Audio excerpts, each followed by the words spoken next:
How's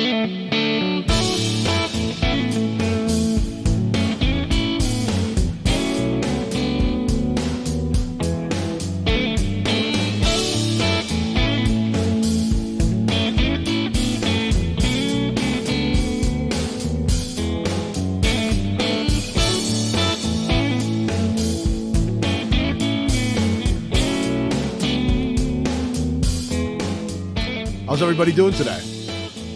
You guys all have a great holiday and enjoying the new year so far? I'm working my way through it.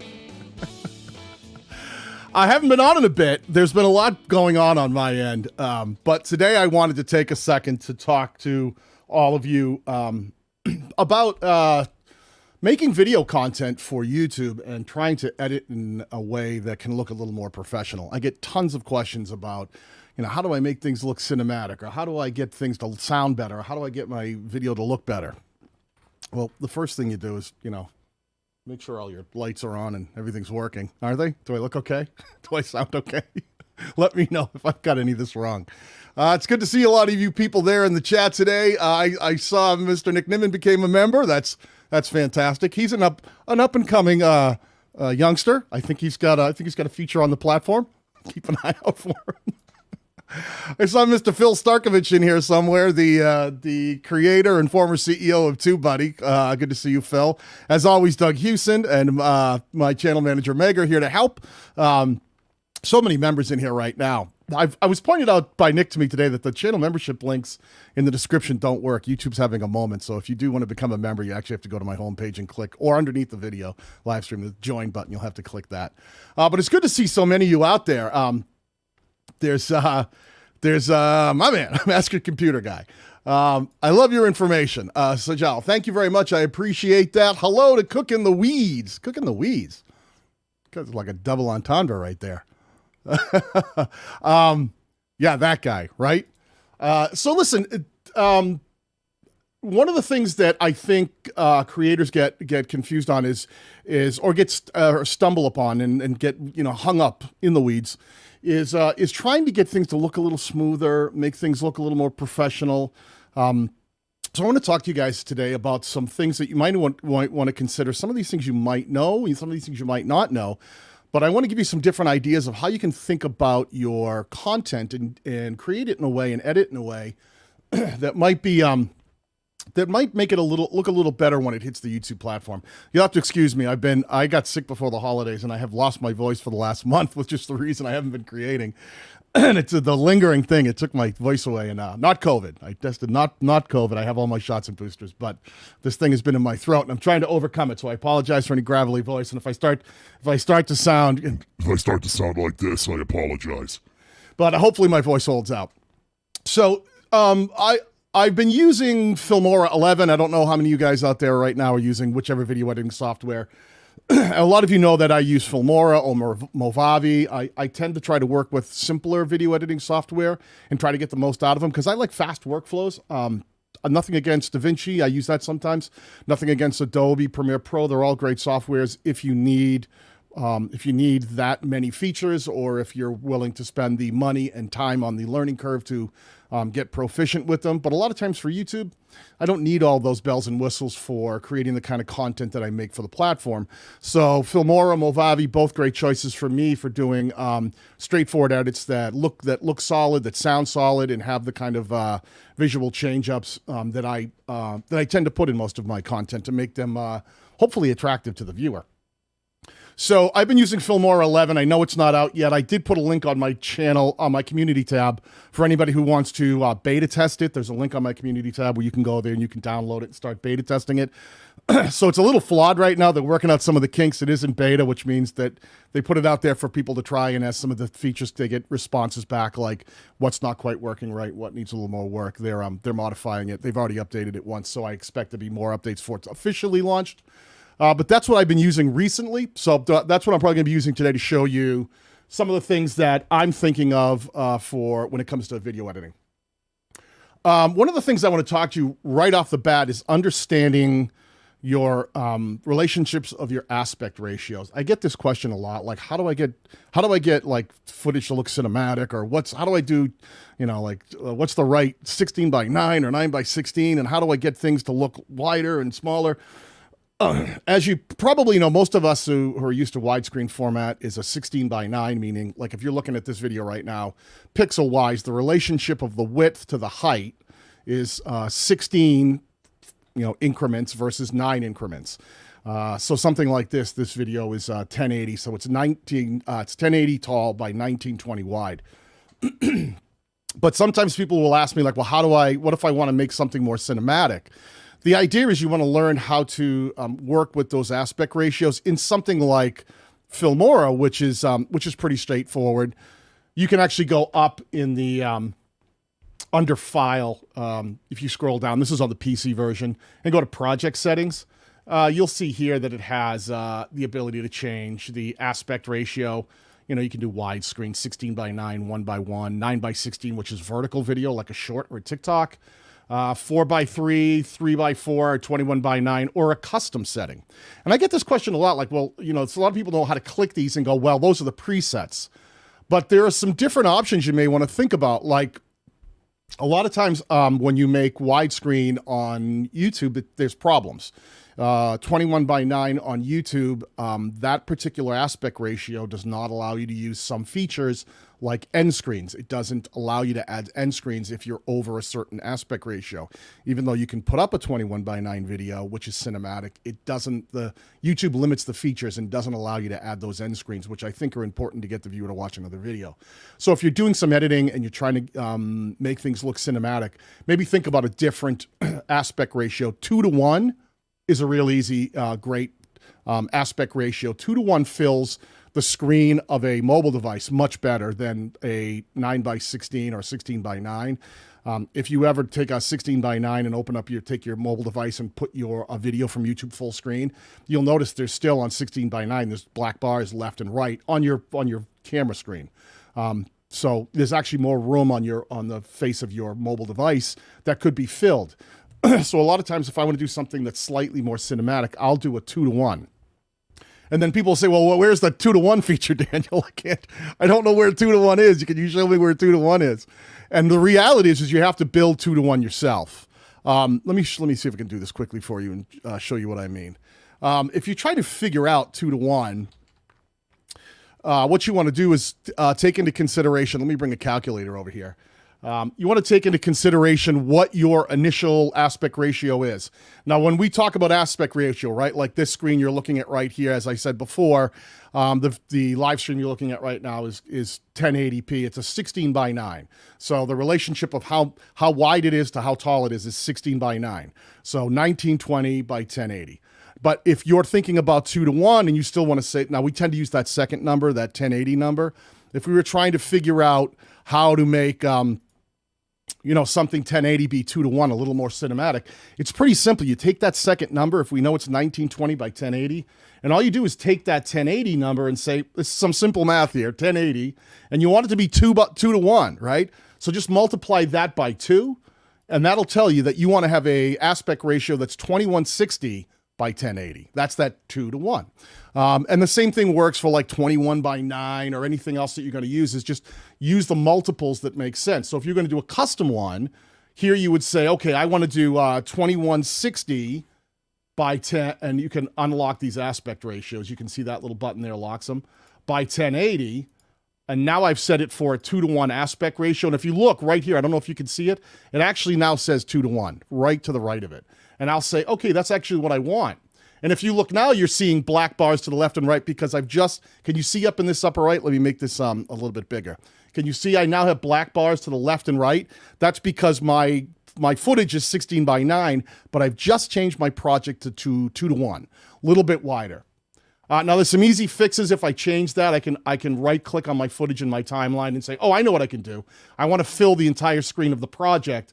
So I can go up to they've now changed it to the videos tab and click crop to fit, and it now squeezes it back inside so that you get a more cinematic feel. Now you can adjust that a bit too. If you go back up to video and choose crop and zoom, you'll see the actual crop that was applied. So you can see this is movable. So I can say, wow, it's a little too low. I'd like to get a little more of my face in there. I'd like it to be there. And I can readjust the auto crop and say, I'd like it to be more here. And now you can see how that feels a little wider, a little more cinematic. But that gives you a little more of that cinematic feel. It gives you a little wider stuff. If you're going to do something like that, just make sure when you film to make sure that you're filming with enough space around you or whatever you tend to be filming in that, if it's you or if it's whatever it is you're filming for your content. Not everybody does talking head stuff like me. Make sure you've left enough room that when you do crop that, you're not cutting too many things out. So sometimes moving your camera back a little bit and getting a little wider angle is a little bit better idea so that when you do crop it, it makes a little more sense. So simple things like that to get things to look cinematic and understanding the aspect ratios can really change the way that your footage looks and shows on things like phones. Like this right now will show up, it'll fill up that mobile device screen a lot better without any black bars left and right. When you put it up there, and you can still use end screens and stuff. The only thing you want to do is when you go to export something like this, let me go full screen again. And again, I'm using Filmora, but this is true of almost any video editing software. When you go to export, make sure you check your export settings. This one has a settings tab. And make sure it's set to the same thing. As you can see here, I've got 2160 by 1080. It's defaulting to what the project was, but that's not always the case. So make sure not only is your project set for the aspect ratio and the resolution you want, but the export rate is the same. So the final project doesn't crop it back in and mess it up. You want it to export so it looks exactly like it does, up in this upper window here with that nice wide screen look, right? So simple things like that can make a huge difference. I always recommend take a little time to learn what aspect ratios are, learn the math behind them, because sometimes you might run into funky ones. 16 by 9, we assume it's like, it's, 1920 by 1080, but you can step things up and you can go slightly low, slightly higher, just how many pixels. Like that's just representing 1920 pixels by 1080 pixels, but you can adjust those however you want. You can decide the amount of pixels you want. There's just some standard preset ones we know that we work with. The other thing I want to talk to you about is making sure when you film anything that you're setting yourself up for some color correction here. In most of my footage, here, let me shut this one off. This other one here, you'll see I start most of my footage by using a white balance card. I'll flip it to the gray side too. These are really cheap and affordable. And if you are trying to correct your footage so that the color looks right, this is a nice simple trick. You get a white balance card here. I'd go up to the white balance. I'm actually in the white balance option here. And if let me go full screen so you can see what's going on. I would basically just click on that eyedropper, go over and then click inside of that white area of that white card. And then that would automatically white balance it. And by white balancing, it just means if things are looking a little too red, a little too blue, depending on how things were filmed, it tries to balance the amount of the color spectrum so that things are more neutral, so that things aren't pushing too red, pushing too blue. My set itself always tends to be a little more red because I run red lights and things like that behind me. So those are things you want to counteract to. If you can neutralize your colors to begin with, then when you start making color corrections after that, it allows you to have much better control. You're not starting with something that's sometimes you'll film something that happens to have a lot of, it's really not white balanced well and it's pushed in a particular direction. You want to neutralize it first, get it balanced, and then start adding the colors that you want that make sense to your eye for what you're trying to create. Super chat right there. Super chat from Basic to Bougie Restaurant Reviews. Welcome back. This is the former Epic. That's good to see you, pal. Thanks for the consult last month. I've been working hard on the tips. Sage-like advice you gave me. So here's a tip for you. Hey, man, I really appreciate that. And I love the logo, Basic to Bougie. That looks fantastic. I love what you're doing with it. I appreciate the super chat, too. That always helps me do things here. So, I'll put that to good use. I'll probably end up doing is just to get to buy more classic cars. Apparently that's all I do while I'm while I'm sitting at home with a cold. I just start buying all kinds of old vintage cars. I bought 2 in the last 2 months. My channel manager, Megan's like, all right, hey, furball, it's about time to get back to work. Those things cost money. But thank you again for the super chat. Much appreciated. So those are the kind of things I would start with. So is it better to do white balance in the edit? Great question, Fawn. I like to do this. A lot of times when I film Fawn, I will film raw. so that there's no real, there's two distinctions I like to make. Sometimes people use two different words interchangeably. There's color correction, and then there's color grading. All right. Color correction is really when you're taking your footage that might be leaning too green, too red, too blue, and you're correcting it so that the palette is neutral. Color grading is adding your own stylistic color to something. Maybe you want it to feel very blue because maybe you're trying to do more of a night scene, or maybe you're filming something that's supposed to feel like you're in a very cold setting and you want to have that bluish tint that really make things feel like chilly and cold. That's color grading. So what I tend to do is I like to do my white balancing. First of all, I try to make sure that when I'm filming, things are, fairly lit well and things aren't being pushed too far in one direction. But I don't usually do white balancing in my camera if I can avoid it. I mean, I'll do it for live streaming. I'll have an auto white balance set, but I tend to usually set a very neutral spectrum for the type of color. Like I'll set my color.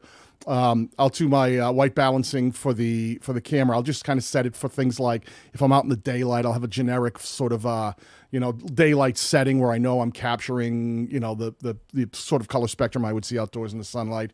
But most of it I do tend to do in the editor because I can control it more. Once it's committed to the footage, it's hard to undo it. Whereas if I film things raw and it doesn't add a lot of color correction to it, then I can go in and I can start balancing things up.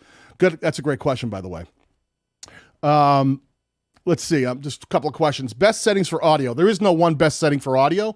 When you're thinking about audio, make sure that your audio might be recorded that's a little bass heavy. So you might need to be pulling out some of those lower tones. If you're recording something that has a lot of sibilance and high end to it, you might need to be pulling some of that out. So it depends on your mic, depends on the environment you're recording in. So all of those things come into play. There is no one single set. That's like saying, what's the best color setting for all footage? It all depends on what you begin with. Remember that we're not everything is equal. Not all sound is equal. Not all mics are equal. Not all voices sound the same. Not all capturing is the same. So what we're always trying to do is use things like spectrum analyzers to analyze some of the what's going on, where you can find peaks and drops to go, oh, I need to make a couple of corrections for that, to maybe something's a little bass heavy. Important stuff. I think that's important. And most of you should know where your audio is. If you're using Filmora, it's really straightforward in Filmora. This is a video clip with audio attached. So if I clicked on this segment and then went up to the audio tab, you'll see that there's an equalizer section right here that's set to default. Now they've got some built-in EQs, but I always use the custom one. Understanding how this works is basically, this is like, if any of you have ever seen, if you don't know what a graphic equalizer is, these are just frequencies. Everything to the left over here is low frequencies. Everything to the right is higher frequencies, and everything in the middle is the mid frequencies. So think about this as like bass. Think about everything up here as treble, and everything in this is your mid range. So a lot of times if something is really muted and it doesn't have like a lot of crispness to it, you might go up to some of these higher frequencies and go, let me just bring those up and add a little more crispness to it. And I tend to do things in curves. I don't like boosting single frequencies. I think they sound unnatural. If I find something doesn't have quite enough low end to it, I might come in and go, let me get a little more of a low end curve. Let me get this back up here so it's warmer, and I'll try to create curves with it. And that's what you're trying to deal with, is understanding here's low end, here's high end, and understand the thing that you're EQing too. Your normal voice doesn't have frequencies that go much below about 150 or so, 120 to 150 hertz. So like this 63, I'm like 63 they have here, and 31, those are like those super low kick drums, thump your head. Your voice shouldn't really be occupying those spectrums. So if you have a boomy vocal mic or something that maybe has a lot of wind noise, try pulling down some of these super low frequencies, because that's usually that pumping sound you get from like wind hitting your mic, where it'll have that kind of, and it'll be popping your mic. Bring down some of that lower stuff, and a lot of times you can EQ that stuff out. Good point, though. Good question to ask about EQ settings. Really important. I'm just kind of trying to catch up with some of the questions. Hey, there's Nick Niman. Good to see you, pal. We were just talking about you. Can you show how to edit better in Movavi Video Editor? Here's the deal right now. One of the reasons I've been holding off on making some content other than being sick is I'm currently in negotiations with 2 different companies. I'm going to be doing a lot more video editing content again this season. I'm in negotiations with both Movavi and Filmora, and we're just going to see where it lands. The ability for me to do a lot of things along the way relies on, the ability to drive revenue to this thing that I do. The reason a lot of you guys who follow me on Twitter, I think we gave away, I'd have to ask Megan, maybe we gave away close to $3,000 just before Christmas to help creators buy the gear that they needed. We did had a great time helping a lot of creators who were struggling and they needed to buy a new mic. I came out and said, tell me how $100 will change your circumstance, and I'll give it to you. And so we gave out like $3,000. But the way I do that is I rely on having sponsors that work with me. So instead of just making content, I get people who we talk about their product while we're teaching you technique. And that allows me to do those kind of things so I can help more creators. So we'll see which one goes. I've done a ton of Filmora content. So they're a great company. Movavi was the very first sponsor ever on my channel. So they're a great company. I've done work with both. So we'll just see how it lands. You're going to see me going probably with one or the other, and we'll know. Depends on who wants to play ball this year. It's going to be fun, though. I promise you it's exciting. Though you can always ask me questions about either one. I've got, in my comment section, if you have a question about any of these, just drop a comment. Hey, thanks for that creative girl for the super chat. I appreciate that. $4.99. It does go towards the cause. It does help me do this crazy thing I do. I'm trying to catch up with some of the other questions. Is Filmora better than iMovie? Yeah, it is. It's a lot more features than iMovie. iMovie is more of a mobile app, whereas Filmora is a desktop software, and it's got a lot more features than iMovie does. If you're an iMovie user and you're looking to step up, usually iMovie users are used to the Apple software. If you're trying to bring that onto desktop, you might want to look at Final Cut Pro. That's a fantastic software. That's got more features than Filmora. It's more expensive, but it's a one-time license fee, and then I'm pretty sure you have to ask Doug. I think would know this better than me. I think it's lifetime. I don't know if it's perpetual lifetime, but my understanding is I think once you pay, you get all the updates for life. So it has a ton of great features. Brian G. Johnson uses Final Cut Pro to do all of his editing. Great software, and it's sort of somewhere between like a simple editor like iMovie and like an Adobe Premiere Pro. It's got probably more features than Filmora does. Probably similar in feature depth to a Filmora Pro, but the user interface and the workflow is really, really great. Makes it super simple to keep up with.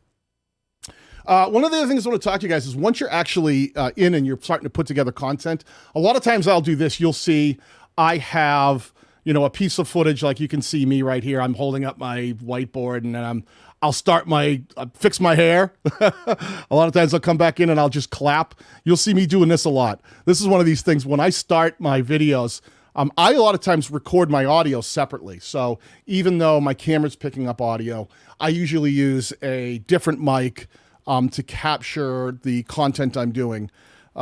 Which is not usually this mic. This mic I use live. It works. I like the sound of it. That's a Shure SM7B. But when I'm doing a video content, I don't like the mic in the shot. It looks kind of funky. So what I'll do is I have an overhead mic up here. That's a Sennheiser 416, MKH 416. Yeah, I think so. Forget the name sometimes. And that it does better from afar. It sounds really good. So what'll happen is I'll have a separate audio track. Like it's going into a separate software on my PC.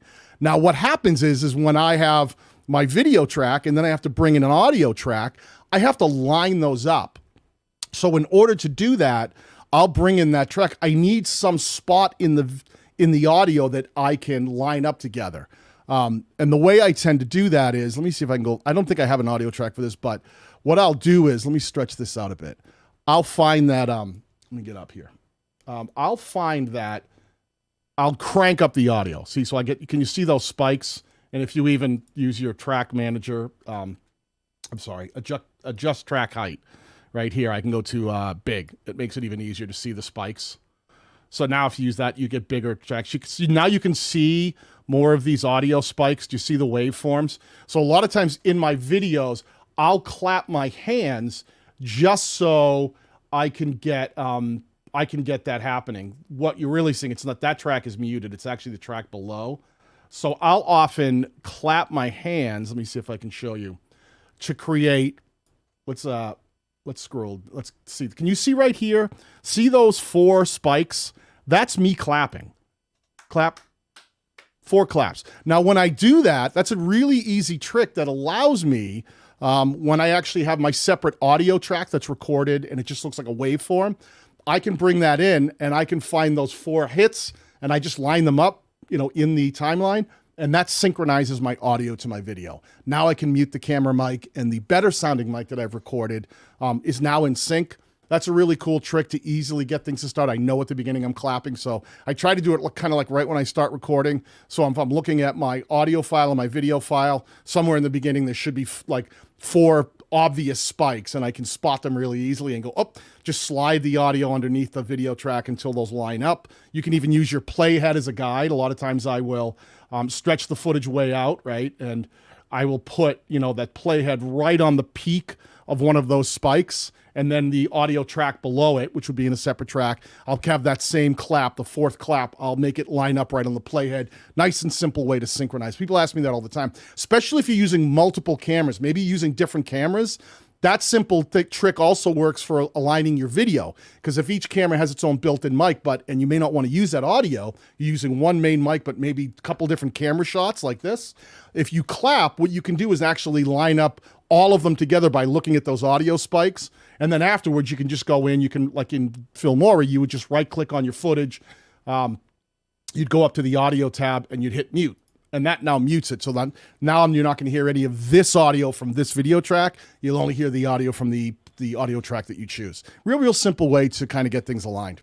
Let's see. Conrad says, hello from the UK, first time live viewer. I need to edit one video for various platforms, YouTube, Insta. Any words of wisdom or best practices? Yeah, that's a great question. We talked about that right when you came in, is knowing your aspect ratios. Really tricky. One of the problems, one video for various platforms can be problematic because it depends. Let me rephrase this. If you want, it depends where you're placing them on the platforms. Instagram, TikTok, they tend to be, Instagram is either 1:1 or 9:16. TikTok is 9:16, which is, if you think about it this way, let me see if I can have this make sense to you. Whenever you're thinking about what those aspect ratios are, is think about your phone.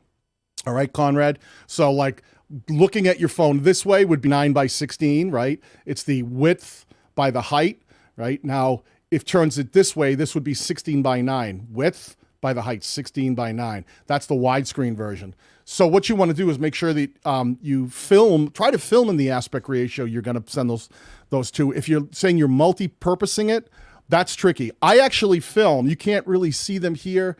You can see this is my teleprompter here, but I've got 2 cameras. I don't know if you can see the one above or not. Let me see if I can turn off the branding here. You might be able to see it.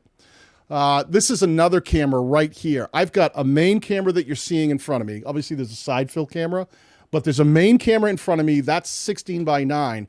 That's a Sony a6400.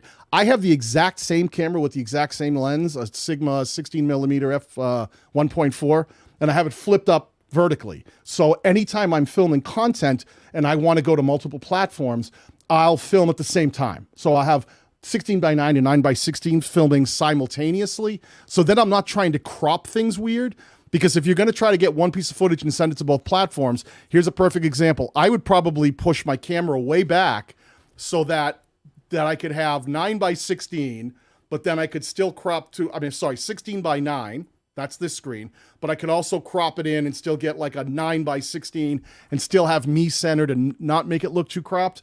But I got to be honest with you, most of the time that feels cropped to me. I can always tell when someone was filming in 16:9 and then cropped it to a different aspect ratio. So I film in both. Now, you don't have to have expensive cameras like me. You can literally do it with an older phone, right? You can take a phone. Most of us have, every time we buy a new phone, sometimes we trade them in, but I've got a pocket full of like iPhone 10s and things, and those work great. You can mount those up and mount them vertically. Shelly Saves the Day did a similar thing recently. She liked my setup and she did it one regular camera and then put her mobile device vertically so she could film 9:16 at the same time. You film all of it, do that clap trick, right? And then bring them both into your video editing software, line them all up, and then you can just turn off the track that you're not working with at that moment. If you're editing the 16:9, I edit those all together so that whatever I do to the 9:16 footage happens to the 16:9 footage. I've just turned that track off so you can't see it it's not showing in the output. And then when I want to switch and go, oh, I got to do the Instagram version, I just shut off the 16:9 track, turn on the 9:16 track, and then I just export it again. And I know I've edited it exactly the same for both, which is a kind of a weird trick, but it works really well for me and it saves me a lot of time. It's always about how I can save time when I do those things. So consider that. That would be the number one thing I would talk to you about is thinking about how you can conserve time, get your workflow going. So either cropping it one way, understanding aspect ratio, or filming in a couple different aspect ratios to start can be a huge advantage.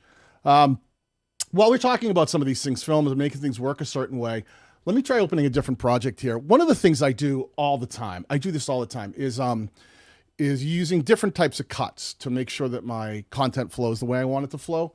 I think a lot of people sometimes get confused and think that everything has to be, here's my video, I want that piece, I cut it, there's another piece that I want to go to, and I just start that. That's what they call a standard cut. I've done a video on this, on all the different types of cuts people should know. But I want to show you some different approaches to getting those cuts to be smoother. What do we got? Super chat here? Diecast Graveyard says, your guidance has helped me immensely. Thank you so much. Hey man, thank you so much for the super chat, first of all. And I'm glad it's been helpful. You're going to be getting a lot more of that in the upcoming year. We're going to be talking a lot more about how to edit better video content, how to get it onto YouTube, and how to grow your YouTube channel. So I'm really, really excited about, moving forward this year. There's going to be a lot of content coming out. As I said, let me pull up a different project. I think a lot of times people think everything is just blocked. Like you film and then you, on a timeline, you stop, you have a segment, then you want to go to the next thing. You just put another piece and then you go to another piece. That's basic editing 101, right? Just clipping and saying, okay, that's enough of that piece. Even me, when I film, I'll talk into the microphone and I will have a sort of a long piece of video content that I now have to edit down. So I have to learn how to cut out the stuff that I don't want in there, learn how to make sure that things flow nicely. And it's easy to just cut. But what happens sometimes is the flow gets all messed up. And there's different ways to control your flow with your cuts that I want to talk to you a little bit about. I think sometimes people don't always understand why certain things don't look as professional as they can because they just cut. They like say, I'm going to stop here. I'm going to cut that part out and then go to the next thing. And it feels jumpy or it doesn't feel smooth or the audio sounds funny. You'll get pops. Anyone ever had that happen? You're cutting your footage together and it almost sounds like a popping or a clicking sound when it goes to the next segment. There's little simple tricks you can do to smooth all that out. Let me show you some of those. Let me bring this up over here. So here I am. This was, this project was, I did a studio tour, you guys. Recently, I showed everybody quickly what my studio setup was like, how I got it to this stage. And this is what that project looked like. You can see how many elements there are in that edit. It's got a lot of pieces. There's a lot of pieces. I cut a lot of stuff up and I bring a lot of elements in to make things happen. And this is what that project looks like. When you actually look at it, there's all kinds of stuff going on multiple tracks, text overlays, things moving. So it seems like a simple edit of me just showing you around my studio, but in fact, there's just tons of elements and pieces to make things look simple. I always say it takes a lot of effort to make things look effortless. Here's a good example of that. But you can see how much my audio is cut up as well. Now, if you look here, I want to show you some of this. Here's a great example of where I've got my standard video that I had used, and underneath it was the audio track. So the video was continuous when I put it in, like I did in the last example. I brought the audio track in that was continuous too, and then what I did was I aligned them with those original claps. These aren't the claps, but as you can see, see how the peak here, these peaks and valleys, all line up underneath the same thing. I did that with the collapse. So that's my audio being lined up underneath, but I did it all first before I started cutting anything so that no matter what I cut and deleted, it would affect both the audio and video. I'm not trying to bring in each audio piece afterwards and get it to align because that would take a million years. So you do it first. But some of the things I do along the way, you want to watch out for. Here's some great examples. Let me see if I can stretch this out so you can see it more. Is that the largest? Let me see if I'm on the track manager height to the big. Yeah. Okay. Little things like this. Whoop. Let me see. Where did I just end up? I want to show you. Did you see? Let me see where that one is. Okay. I just switched it. Okay. Here's an example of this, right? When I was transitioning between these two areas of this particular spot, instead of, even though these all lined up, I looked at my audio, and can you see right down here, see how there's that little bump up? That was me either breathing or making some noise that I could hear it. I could hear this transition. So the first thing I did was I put a little space, because as you know, as long as you have your settings set right, up in the upper left here, that little chain link, that is your ability to turn your auto ripple on and off. I usually leave it off when I'm doing independent edits, but I'll do things like this. Like I can trim down the beginning. I'm not moving this. I'm just trimming down that space at the beginning. As you can see, there was a lot more space there. So I said, let me just get rid of that. I don't need that little background noise. I'll turn that off. But this other track that I was coming from, even though it was linear, I could hear a little pop. It was me making some kind of noise. So if I don't know if you guys know this, most you do, you can put a fade at the beginning or the end of your audio clips. If I had just left this one unfaded, you would have heard that whatever I said there and then a pop or a noise right when it got clipped. So what I did was I just faded that end out, right? I said, I don't want to cut it off. I could have gone a little, I could have gone a little bit in. I could have changed this and gone, maybe I only need that much of the end, but I'll fade the end. And you do it by just clicking in the upper, activate the track in Filmora. You'll get the little pointer, and you can actually not move the track. You want to just get that one pointer, if it'll do it. Of course it won't on this one, right? There it is. There's the pointer. And you can fade in to a track. There's a little audio fade in. Or you can fade out of a track. Here's an audio fade out. And a lot of times if you get those popping in between your audio seams, that's exactly what you need to do. Let me make this a little more full screen so it's easier to see. But if you have any areas where you're editing two things together and you go, man, I'm hearing like this clicking or popping in between where this cut is, a lot of times it's exactly that. There is like a little ground noise. Can you see this right here? There's a little ground noise right there. Maybe that ground noise, that little bit of the waveform is popping through. Maybe put a little fade on there of the one you're coming out of, and then back on the one you're coming into, put a little fade in. And it's just left clicking and holding and dragging. And that little fade out of the one that you're coming out of and fading into the one you come into, it just kind of quickly it just silences it, and it stops that real harsh transition of maybe one had a little more background noise, whatever was going on, and the next one you're going into didn't have background noise, or vice versa, and you're hearing that harsh transition. So smoothing out those transitions, making the audio go smoothly, like to slowly fade out and fade in, quickly can make a big difference in making those things sound more professional. I'm sure I've got some other techniques in here. Hold on a second. A lot of times I'll do this too, is I'll separate sections of my audio. Here's one here where I was coming between two things. This is one where this track here, let me see if I can go full screen and show you what was actually happening. There was a scene here where I was zooming in on my set, and then I used a transition over to me talking, right? But what I did was I took that audio, which was separated, and as this one was ending, and I was finishing what I was saying there, I actually moved the next audio into the track below it, and I started it where it actually overlaps. My last S, or my last vowel or consonant that I was saying on this word, I came in and separated, actually started this audio track while this one was ending. And you would think that would be cluttered, but it actually tends to work pretty smooth. Let me see if I can pick up there and you can see what actually happened. Let me know if you can hear this. Large bay window that was behind me along this long wall, and I rebuilt it to be the back wall of my set for Studio B.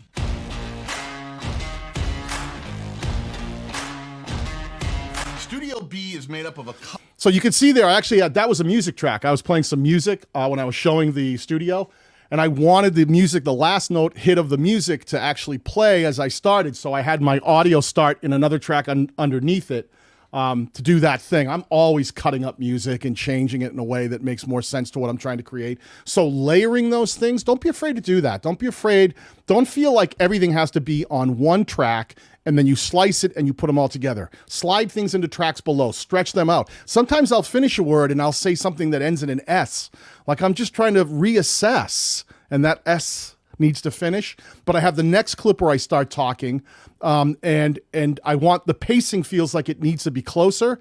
I'll move that audio track underneath, I'll cut it tighter, and I'll let the S hang out as I'm starting my next word. And it allows that sort of nice, smooth, fast-paced, not losing, feeling choppy. It feels like these transitions are now interweaving instead of being like block cut, standard cut, standard cut. So your ability to let things overlap and layer a lot of times can add a lot of dimensionality to what you're trying to build. Ash Computer Guy says, your Filmora tips and tricks have helped me hit 1,000K sub. Man, congratulations on that. And YT monetization part-time. Huge accomplishment. You're the best explainer. Can't thank you enough, my friend. Well, I can't thank you enough, Ash Computer Guy, for the $4.99 super chat. That means a ton to me. That's really always been my goal, is to help creators learn to make better video content, put it onto YouTube, and grow a YouTube channel. So if these things have been helpful along the way, and I know so many of you were using Filmora, and I honestly felt there weren't a lot of great Filmora tutorials out there. So I said, well, let me see if I can do something a little more helpful. But I hope that you also saw along the way, I've always tried to make sure that I try to teach technique over tool. A lot of people will say, they'll see me do something in Filmora and say, well, how do you do it in Movavi? Well, I try to teach you, like, learn how to use the tools, like learn the technique, learn to separate your audio tracks, learn how to use chroma key. And then it doesn't really matter what software you use. You just have to know where that feature is in that software. And most of them are pretty obvious, like, you know, Movavi, or whether it's Filmora, or, you know, just find it and go, do they have keyframing? They do? Cool. I'll do what Daniel told me, but I'll use Movavi's keyframing feature. Or if I've taught you in Movavi, I'll use Filmora's keyframing feature. So a lot of these things are just sort of, I try to teach the technique of what you need to pay attention to, and more about how you put it in the timeline and bring things together than I do showing you where the features are. There's so many great channels out there that explain the software, like here's where you find that feature. And I don't mind doing it, but really I've always wanted to teach you techniques that hopefully, because a lot of people take my content, I get this all the time. People will come to me and say, I took exactly what you taught me in Filmora, but I don't use Filmora. I use Camtasia. And I did the exact same thing in Camtasia, and it came out great, which is awesome. Like, I love hearing that. It shows me that people can take the information and go, I don't care about the tool. If I teach you how to drive a Ford, you should be able to get in a Chevy and go, I learned this. I know how to drive. I can do it in a different car. I actually did a consultation with the guys, the creators of Camtasia and Snagit, the other day. Maybe we'll work with them. You never know. You never know where this will go. So thank you again for the super chat. And I'm glad that was helpful. Magnetic timeline. I'm not sure. What was the question there, Doug? Someone asking about how that you were answering. Let's see. How to prevent Filmora from leaving gaps in my footage when I cut out. Like, that's fantastic. Great question right there. Here, let me pull up a previous project and I'll answer that question right here. That's an easy one. That's a great question. It's a simple one, but I think that a lot of times, let me open up the recent test video that I did. What happens a lot of times, like I cut it and then there's a gap, like I split the footage. Let me show you what I mean. Let me get something here. Let's see. Do I have anything in this? No. Okay. So let me bring a piece of footage down here, and that's exactly what you're asking that creative girl. So here's a piece of footage, right? So let's say you come in and you're going through your footage and you go, all right, I'm here. All right, I use a keyboard shortcut. I use the B key on mine. I have mine set up different. That'll split my footage, but you can use the scissors. I like keyboard shortcuts. Another quick tip, people, learn your keyboard shortcuts. Every piece of software has them in Filmora. If you go to File, Preferences, where do they have it? Under Editing? I think it is. Or do they have it separate now? They do keyboard. Let me see where I can't remember where they put it. They do have keyboard. Oh, here it is. Keyboard shortcuts. This is all the keyboard shortcuts for File, for editing. There's a whole list of them. So for making cuts, deleting, all that, these are the presets, but you can change them because they say like Control plus X or whatever. If you have some keys, you'd rather just hit like the B key while you're selecting something in your timeline. Instead of hitting Control B for a cut or Control X, I'll just change it to what you can change it right here and go, I'd rather just have one key and move quickly. So you can do that. This is a good thing to keyboard shortcuts make everything faster. Okay, so as she was asking, that creative girl said, well, okay, let's say I cut it, right? And then I delete this right here. Well, now I got this gap. I don't want that gap. Sometimes there's several ways to get rid of the gap. Let's now you can click in the gap and you see, well, if it has, see how it turns green? If you click in the gap and you hit delete on your keyboard, or you do delete here, close gap, that'll close it. That'll get rid of it. All right, let me undo that. And you can do that in certain circumstances. You'll want to do that when you don't want other things to move. This is a more detailed thing. But generally, one way you can do it if you have multiple, let me cut these all up. I'm going to hit Control, the Control key on my keyboard, and I'm going to choose this gap here. I'm sorry, not the Control key. Is it Shift? Oh, it used to let me do it. Oh, they changed it. They used to let you group these, but this is 11. 11 might be having some issues. So you can close the gap that way. But the easiest way to do it is, let me undo all this stuff I just did. The easiest way to do it is, see in this upper left, can you see right up here on the upper left of your timeline, there's a little chain link. It's green right now with a line through it. That's your auto ripple. Either it's on, if you see how it looks like that now, a chain link. If you hover on that, you can click and turn it off. Off is green with a line through it. On is, it looks like the full chain link. That is your auto ripple.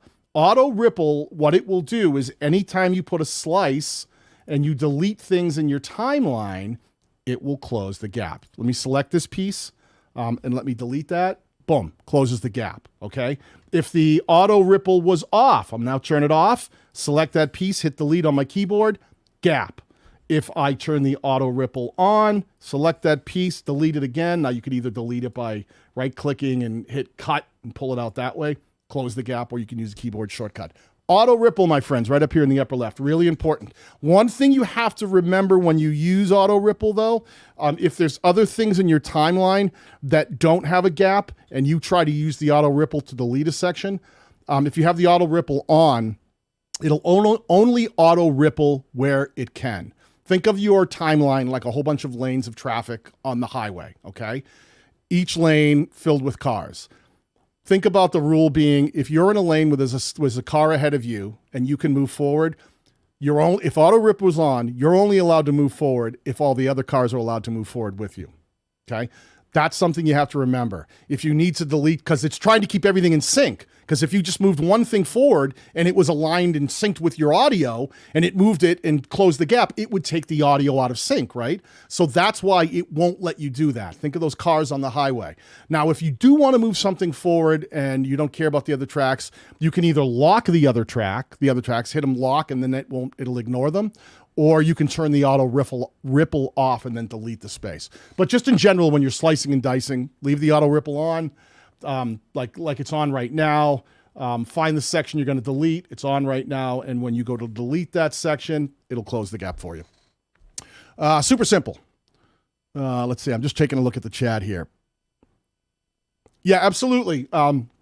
Add those shortcuts, kill the mouse last year with many clicks. It becomes really quick. You know, what's funny is I don't even think about it nowadays. I'm editing and I'm looking at the screen and my hands are kind of on my keyboard and I know where like the B key is and stuff. And so when I'm editing, I'm like literally, I'm just just moving the playhead, watching, I'm scrubbing through, I'll put it where I want and I just hit B and it cuts it and I'll move forward, hit B, cut it.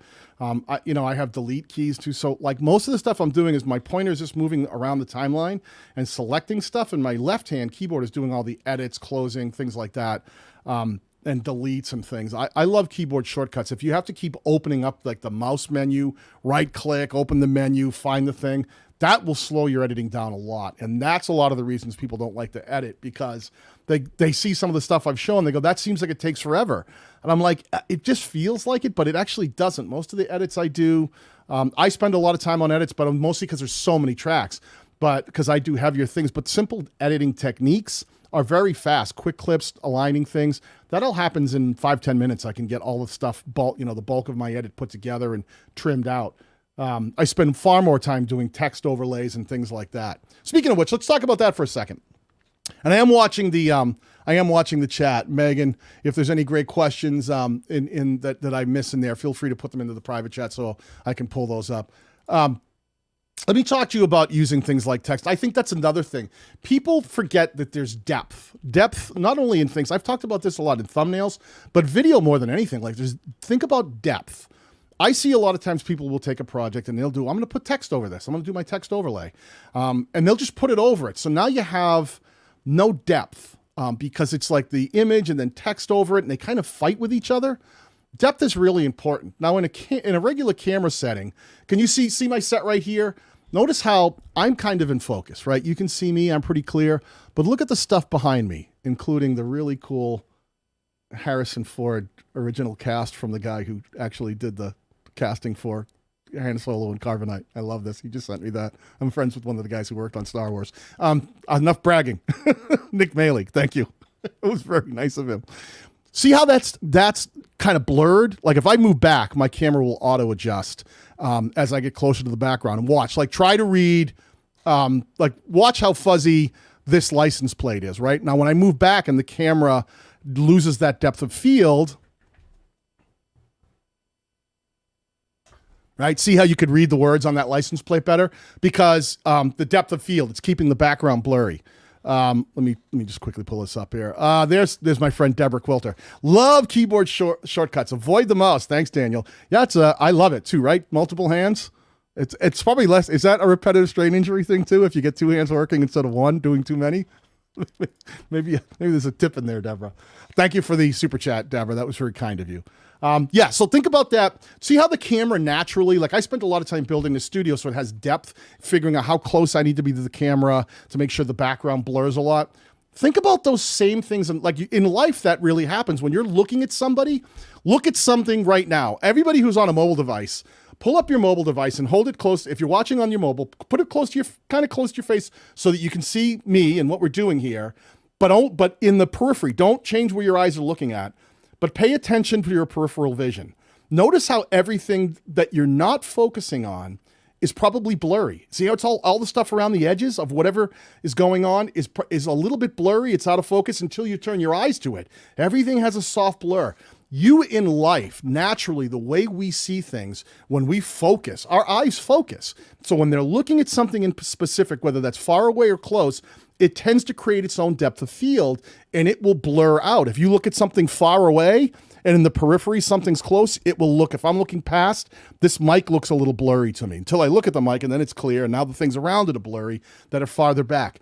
Think about that when you're building your layers in your video edit. And the reason I want to say that is, let's talk about bringing text. Let's say that I was here. Let me close this down a little bit. Let's say I'm yapping it up, as I always do in my videos. I'm just talking away, and in the video I say, I want to bring in a text overlay here. So I go to my titles tab, and I say, let me add some text. I like default title. That's just it's got no anything. It's got no anything. It's just no motion. It's centered. It doesn't have any animation. So let's say I bring this in. All right. So let me click on this and turn it into, what is this? This is very important stuff, if I can spell important. Stuff. This is stuff I want my viewer, that's a little bit too big a font, let me drop that down. I want my viewer to see this. It's like, this is an important thing, but do you see how it's fighting my awkward face in the background? Like if I wanted that to come in, and then I wanted it to go away right there, all right? Watch what I do. Let me move it over here. Let's say I'm talking along, I don't want this to actually, I'm gonna mute this track for a second so you don't have to listen to, or I'll just kill the, let me just kill the overall audio on this one. As this is playing along, I'm talking, and all of a sudden I want to say something. Here's an important thing. It's fighting with the background because there's no natural depth of field. I'm in focus, the text is in focus, and the thing just shot up on screen. It's fighting with the background, and it doesn't feel very professional, right? It doesn't feel smooth. So if you want to think about adding text into something, one, the location of that text is super important, right? It's very important where you put your text location. Not everything should be right dead center over your face. Maybe that text needs to be lower. Maybe it needs to be, maybe it really should have been right in here. Like maybe that's the spot I needed it to be. Okay, so first of all, location of where you put your text, might be better if it's over sort of more my black shirt than my face. But that's just a simple step. Let's get the location right. But let's try something different. Like, wouldn't it be better if, like in real life, things started, if you were focusing on the text, that everything else kind of got maybe a little diffused or a little pulled out of focus? There's ways you can do that. Here, let me go full screen here. Now, I'll do it with Filmora. Let me do this. I'm right where that text comes in. I'm going to take my lower footage, and I'm going to split it. Now, it's still going to run smoothly. I just put a split because I'm trying to separate the section that I want to do something to. So it's here to here. I'll go to the end of that text segment. I select the lower track, and I'm going to split that. So now all I've done, it's still, if I play this, it would play smoothly, but there's actually a split telling me it's just separated those segments so I can work with this section differently. Let's start with Let's start with something easy, like the idea of blurring something. It would be nice if that was like a little blurry, so the more important thing, like this text, was drawing your focus. So let's do this. Let's go up to the Effects tab. We've got the word right, I've already typed in, blur. I type in the word blur, and it's going to pull up any of the blur features in Filmora. I do this all the time. I use that search bar for all of these things. So let me find, this is one of their newer ones, the direction blur. I'm going to bring that direction blur. Shut up, Daniel. I'm going to bring that direction blur down onto my footage. And can you automatically see here how it blurred that? Do you see how that started to get blurry? I'm going to go into the upper left under the video tab, select that footage, go up into the upper left, click on effects, and you will, on the effects, and you'll see that now has direction blur. And I can dial it back, or I can make it heavier. But I can automatically start blurring what's happening in the background, kind of like the way your eye would, which is a cool little trick, because when you come into something, you go, oh, now it's blurry, and that other thing's popping forward more. But it never ends there, right? It was like, wait a second, you went from like clear to blur, right back to clear. This is the great thing about putting in splits. One of my favorite transitions ever is the dissolve, because it has so much that you can do with it. So let me take the dissolve transition, and I'm going to put a slow dissolve between this split and another one coming back out of it. And because these are identical tracks that work together, what it'll do is it'll actually dissolve, because these fit together. That'll actually dissolve continuously, so that as I play this, you'll see the background go from clear to start getting blurry. So it happens a little more. Let me get rid of some of the extra stuff here. So I've got a lot of extra mess here. I'm going to show you. Let me do this. Let me go here. I'm just going to get rid of all of the extra stuff so I can quickly. I want to quickly render this so it'll play a little smoother. Rendering is another one too. If you're using Filmora, make sure you use that render button. So now you'll see as I go, it'll slowly start to get blurry. See how it didn't go right to blur. It dissolved into it. It's like a slow fade from clear to blur, and coming back out, it does the opposite. Okay, but now there's another problem. But that did that well. But then all of a sudden, that text just came out of nowhere. You see that it was like no text, and then it was like kablam, there's text. So go, okay, I get it. So why don't we stretch that out a little bit, right where I'm going to line it up with right where that dissolve starts, and I'm going to stretch the text out so it goes right to where that dissolve below it ends. So see that dissolve that starts getting blurry? I want the text to start there, and right where it gets the other end of the dissolve, I want the text to end there. And then I'm going to go back to that dissolve again, and I'm going to put a dissolve onto my text. Beginning and end. Beginning and end. Simple uses of transitions, so that now I've got clear footage down on the left that's going to dissolve into this blurry one and then dissolve back into the clear one. But watch what happens if we bring that text in with a slow dissolve.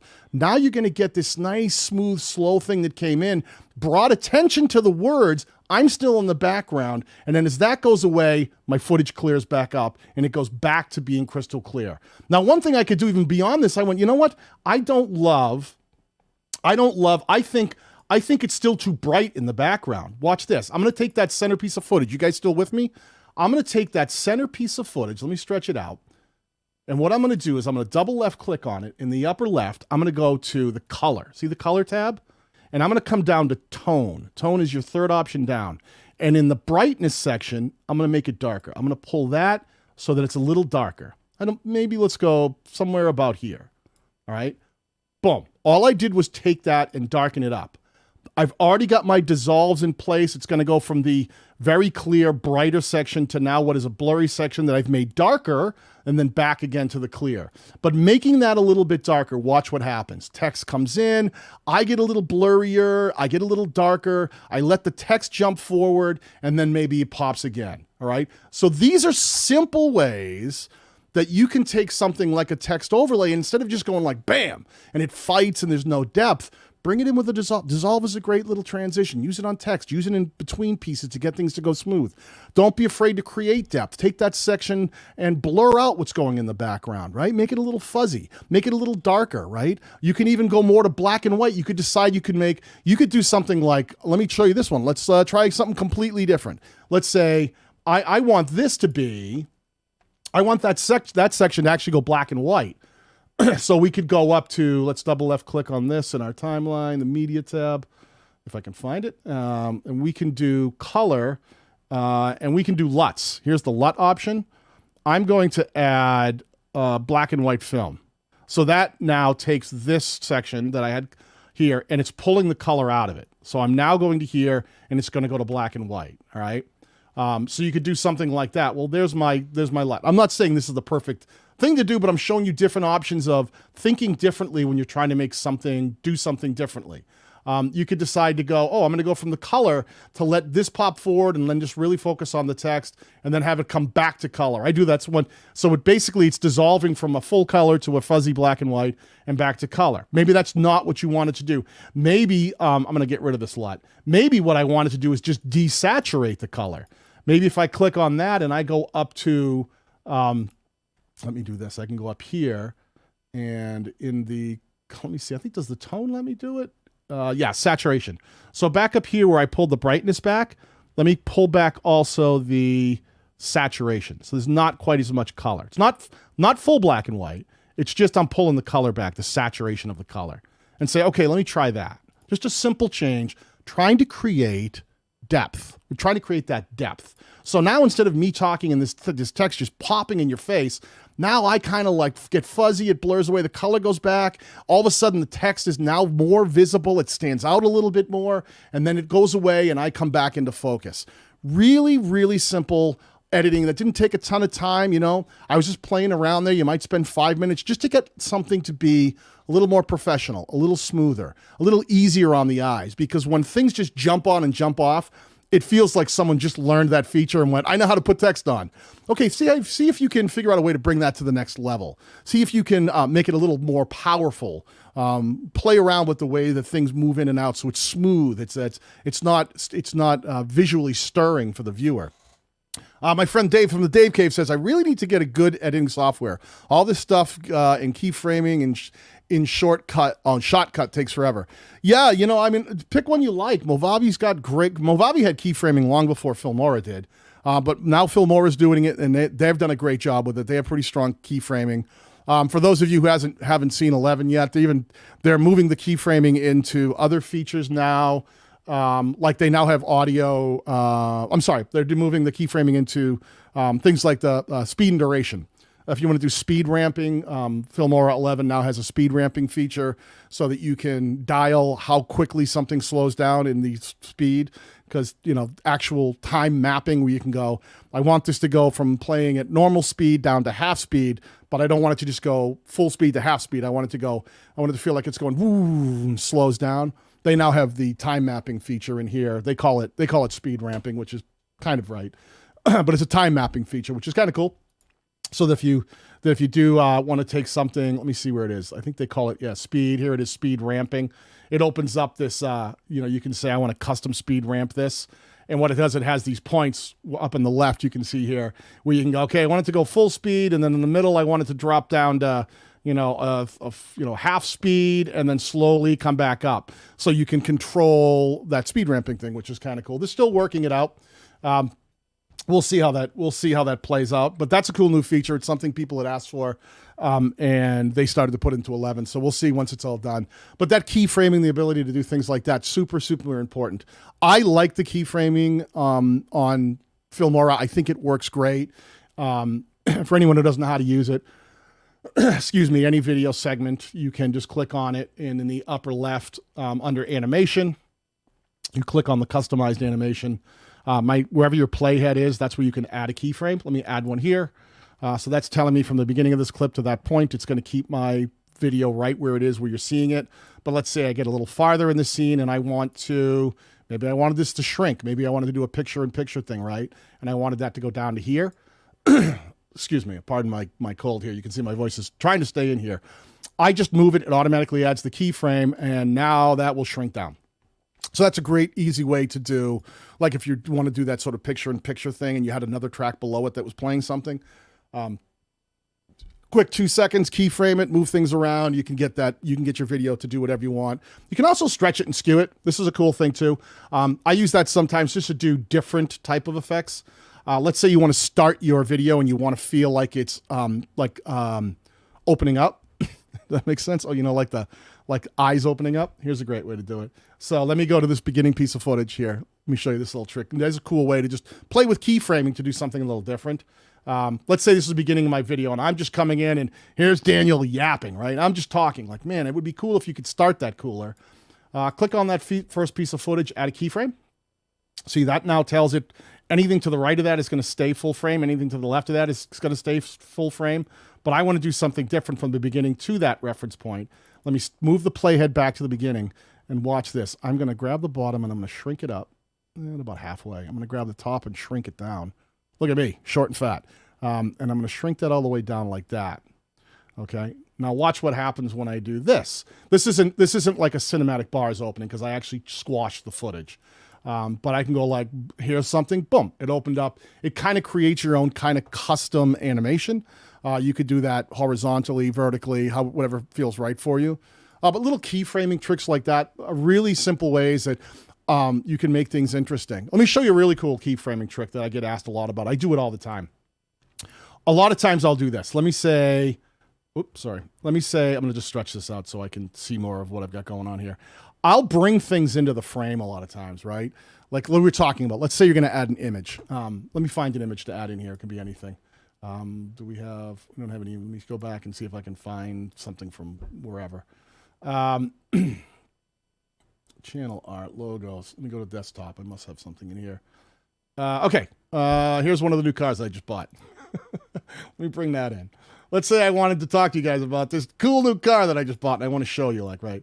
Let me delete these. I'm going to delete these other keyframes. I can click on them and hit delete on my keyboard. Boom, they go away. So here's my new car, right? Well, one of them. So here's the car, and I want to talk about this car, right? Maybe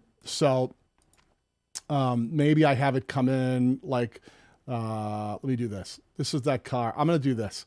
I'm going to start this car right here. It's right here. Let me pull it that way. I want that car to be in frame. Let me say, like, maybe I'm talking about the front end. I love the front end of my new car. So let me go here. I'm going to go right about there. That's where I want the front end to be in frame. I'm going to click on that piece of footage, go up to animation. I'm going to click on customize and add a keyframe. That tells it, hey, when that comes in, when you get to that point, that front end of that car should be right there. But back here, I want it to slide into frame. So let me left click on that piece of footage. See how this is highlighted up in the upper right preview window? Let me go full screen so you can see it. I'm just going to take that and I'm just going to slide it out of frame. Let me keep it lined up. So now what I've done is I've keyframed that to come into frame. Watch. And now it slides into frame. And the closer the keyframes are together, the faster that'll go. Like if I think that was too slow, I can take the original keyframe and move it over here. And I can say, I wanted that to happen a little faster. Let me push the keyframe over. Now it's, boom, it comes in a little quicker. Okay. But now I'm out of frame. I do this all the time. Where that starts to go, watch this. Right where that keyframe is, I'm going to put the playhead right on the first keyframe. Can you see this? And I'm going to select the track below it of me. And right there, I'm going to add a keyframe. That tells Filmora, or whatever software you're using, stay here right now for when this thing starts coming in. But as this moves over, excuse me, I still want to be in frame. So I'm going to go right to the second keyframe. I'm going to click on my footage again. I'm going to lock the upper track so it doesn't accidentally move. I don't want to accidentally touch that. That's that lock button on the left. I'm going to grab the lower track. Watch this. I'll just slide that over and put myself in frame so I can keep talking, right? That's all I did. Two simple moves. Very, very simple moves. And what happens is it looks like this when I start playing. It looks like that car comes into the scene and I move over and stay in frame. It looks like some fancy schmancy deal, but it was nothing. I just keyframed the motion really quickly. And when it's time for me to go, okay, I'm done with the car, let's do the same thing again. Watch how quickly it can do this. I'm going to select the bottom piece of footage and add a keyframe. Whoops, hold on a second. I can't do that. Yes, that's what I exactly want to do. Add a keyframe. Top piece of footage, add a keyframe. All that's doing is it should be telling it to stay right there the whole time. So now I've got them both keyframed. And now what I'll do is where I want them to leave, I'll start with the top one. And I'm not going to use the keyframe this time. I'm just going to move the footage. It'll automatically add it. Let me push that back out to the left. I'm going to try to keep it straight. There it is. And without moving the playhead, I'm just going to select my track below it, and I'm going to slide that back over so it's centered again, snapped in place. And now what that will do is, because how quick was that? What did that take me? I mean, that was nothing. That was a minute. And what I just did was that allowed me to bring my car into frame, have me slide over and still be talking to the camera, and stay there for a second. And then what'll happen is if you watch how this plays out, right? That slides over, I'm still in frame. And then when I'm done, it goes away and I slide back into frame. Simple keyframing, learning how not to just go, I want to talk about my car and putting your car on screen or whatever it is you want to talk about. That can be text too. Sometimes I do graphs, charts, displays, and I still want to be in scene, but I don't want to do picture in picture. I'll just slide myself over a little bit and I'll bring this other thing in. Even if it's just a simple like listicle chart where I'm adding text, slide yourself over here, slide that thing in. Just make sure your keyframes, see how I did it? I lined up the keyframes. I put the playhead where I wanted, and I put a keyframe in each track, the top one and the bottom one, so that they're automatically lined up. So at no point does one get ahead of the other. Like what you don't want to have happen, and I can show you here, is if, let me move this other, see how I'm moving this top keyframe? That's pushing this out of frame too quickly. So what'll happen is it'll open up, you'll see it, watch the preview window. The car will go out too quickly.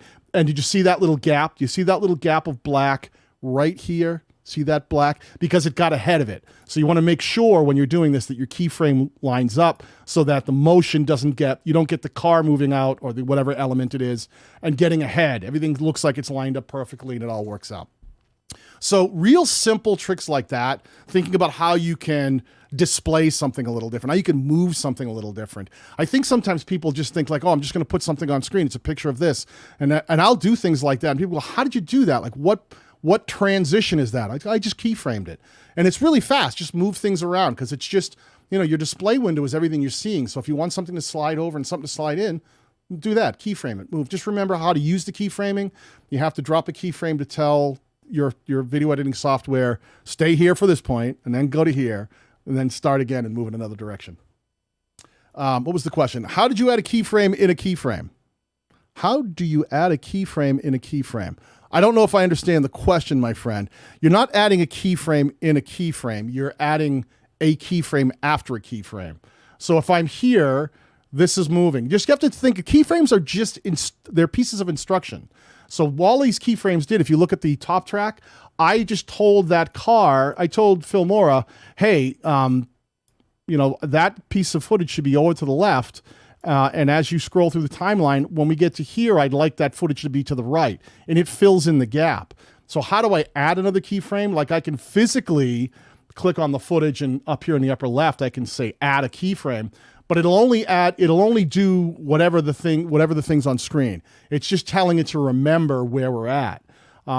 So that's how you add a keyframe. But you can add a keyframe by physically doing the motion. Like, see how I had that footage go off screen? I could scroll forward again and say, well, no, I want it to come back. It's a little out of frame here. I don't know if I can find it. Probably too far out of frame. But I could change, like within this section, I could grab that piece of footage, highlight it, and maybe if I move it up here, that added a keyframe because it just told it while you're sliding out, all of a sudden jump to the upper top and then end. And that'll be really funky. It'll go like, oh, what am I doing? And then jump out. So anytime you do a motion, you're just it's a set of instructions. That's all that is a set of instructions telling your video editing software, in this case with a piece of video, where it is on the screen. Where should it be? Should it be bigger, smaller? Should it be moving? And you're telling it at this point, this is where I want that to be, and it should be at this size. So that keyframe stuff's super important. Super important for really understanding how to get things to graphically move on your final product. Doug says, once a keyframe is added to the section, it will auto add another keyframe at the point where the playhead is. Exactly. That's very true. No matter where I am in that footage, as long as I'm in the keyframe section right here, just clicking on that. Let me see. Let me give me 1 second here. Let me go full screen here. I've got selected let me go back here. I've already had keyframes in this piece of footage. If I just click on them, nothing will happen. So for instance, let me stretch this piece of footage. This one doesn't have keyframes. Let me bring another piece of footage down that has no footage, no keyframes to it yet, right? So clicking on it, if I just move it, see how that added that keyframe right there? But it's not, all it is it's telling it right here at the playhead, that piece of footage should be in the upper corner. But because I didn't tell it anything different beforehand, it thinks it's only got one set of instructions. This long piece of footage has one instruction at this point, and that is it needs to be up there. If I wanted it to start at a different spot and move up there, you have to give it an anchor point. I would have to say, wait, I got to go to the beginning while this is still full screen and add a keyframe. Then move forward and then click on that footage so that it's highlighted in my upper right in the preview window and move it. And you see what's happening down in the timeline? It's saying, hey, there's another keyframe here and we want it to transition. It adds an arrow from where it was full screen to where Daniel just put it. That's all that does, is it automatically does that motion for you and slides it out of the way. And then the distance between the two decides how quick it is. The closer the keyframes are, the faster that motion will happen. Okay, so if I put them closer together, boom, see, it'll move quickly. If it was even closer, I can left click and hold on that keyframe and move it closer. Now it's an even faster motion, so that slight motion. And if I wanted it to be a longer, slow motion out of frame, then I would stretch it out. So the farther it is, it's just telling it when you get this far in the timeline, that should be way up in the corner. Simple changes like that. But don't just, learning the keyframe parts is fun. Just go play with it. Go play with the keyframes, but then learn how you can do something different. Because I think a lot of times people think, what feature is that? What button did you push to make that happen? And real video editing and really making things look more professional is learning how to keyframe, learning how to add text, learning how to use things like dissolve transitions. I think the dissolve transition is the one transition you should master always because it does a lot of things really well. The dissolve transition can, let me get rid of some of this stuff on my timeline. I'm going to get rid of the keyframes. The dissolve transition is a great way, as I showed you earlier, to go from something, remember back here, let me go full screen. We went from that piece of footage that was, where we added some text and we wanted right here, we use the dissolves to bring the text in. So the text comes in and the background footage gets a little blurry and a little darker. It dissolves between them. But real simple things like look at this piece of footage right here. If it just starts, well, maybe I want to do a fade from black. I can go up to the transitions. I can grab the dissolve transition, put a dissolve just at the beginning of that piece of footage.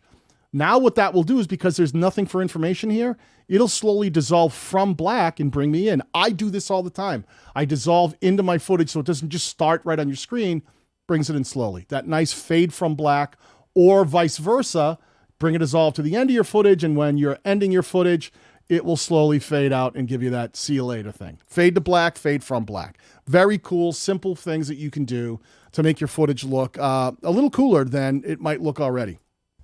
Barbara Kangas, $10 super chat. Thank you very much. Really appreciate your tutorials. I appreciate the super chat. That means the world to me, Barbara, and I'm glad those have been helpful. That's very kind of you. So those simple things, understanding dissolves, understanding how to white balance your footage, thinking about how you can create layers, use things in your audio, using the fades at the beginning and ending of your audios, layering them over each other, are real simple things. They're not like some advanced feature. It's the ability to cut up your footage in your track and then layer them differently. Use some dissolves in between. Sometimes people, they have like different softwares might call them like a fade in or out or a transition, something else. I see all these crazy transitions in Filmora, and sometimes people want to use all these swirly, crazy things, and to me, they're stirring and they're unnatural. That's why I like simple cuts. I like simple dissolve, simple fade from black, fade to black. Nice, soft, easy transition things that make a lot of sense and that aren't so jarring and crazy. It's not about the software that has the most features. It's about learning how to use the features your software has and use them effectively so that things look professional. I think most of you guys have seen a lot of my content, and as you know, whatever software I'm mentioning in that tutorial is the software I use to edit that tutorial itself.